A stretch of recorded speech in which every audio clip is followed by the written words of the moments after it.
Up until this point in many of your algebra classes, you've done a lot of practice using the distributive property, sometimes called foiling, and combining like terms to come up with equations. Now, we need to work on developing a skill called factoring. Factoring entails taking complex expressions or equations and breaking them apart into friendlier pieces. There are many different types of situations that you might run into when you're factoring. In this video, we're going to focus on factoring quadratic equations, or expressions, in which the coefficient in front of x squared equals 1. We are going to set up two binomials in which x is the first term. We then need to add or subtract a value from x, so that when we distribute and combine like terms, we end up back where we started. To meet these requirements, we must identify two values that multiply to our c term and combine to our b.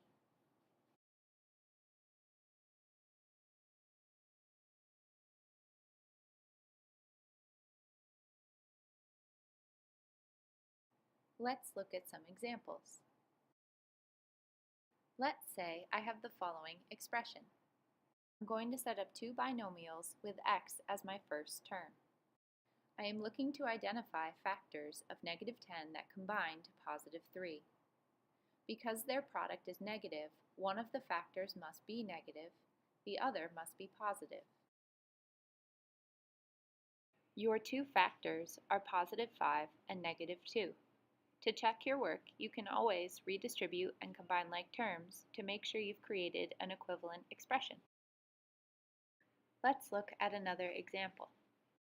This time, we're looking for factors of negative 24 that combine to negative 5. Because the product is negative, one of our factors must be negative, the other must be positive.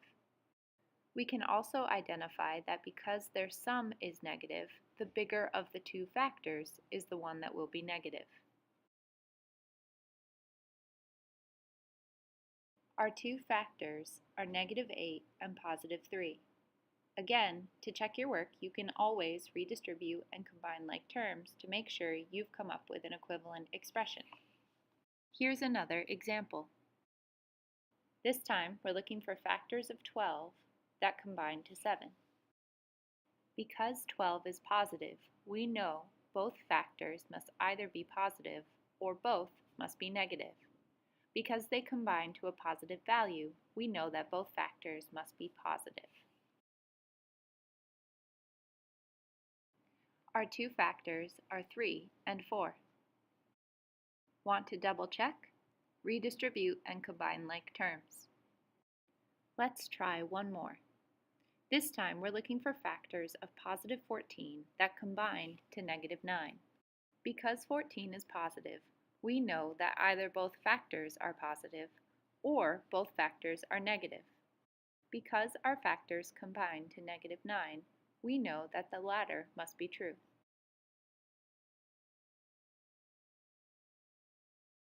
Here's an example of a word problem in which you might use factoring in order to solve.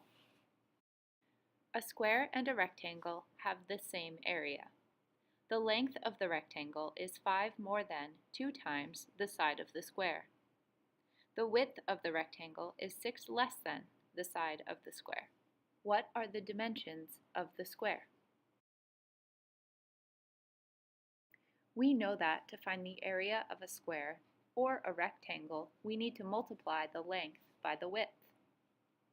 We also know that in this scenario, both our square and our rectangle have the same area. Therefore, the length times the width of the square must equal the length times the width of the rectangle. Now, use algebra to simplify your equation into something that you are comfortable working with. This equation simplifies to a factorable quadratic. We need to find factors of negative 30 that combine to negative 7. Because 30 is negative, we know that one of our factors must be negative and the other must be positive.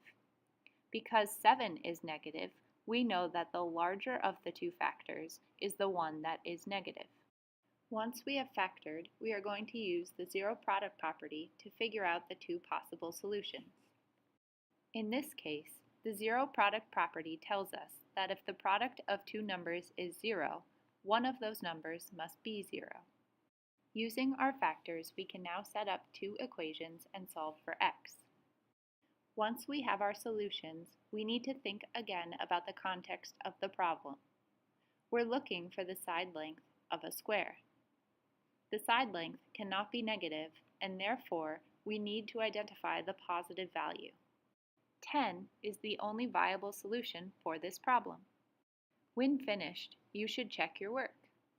Using 10 as your value for x, check to see if the square and the rectangle in fact have the same area. Two consecutive even numbers have a product of 840. What are those consecutive numbers?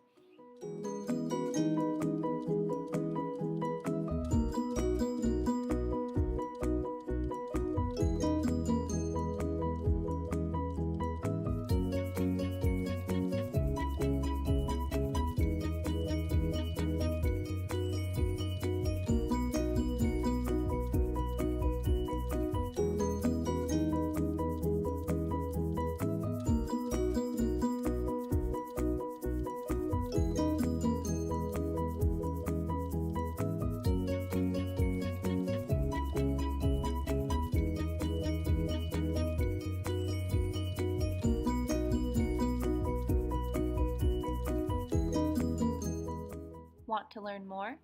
Visit the Reduced Simply YouTube page.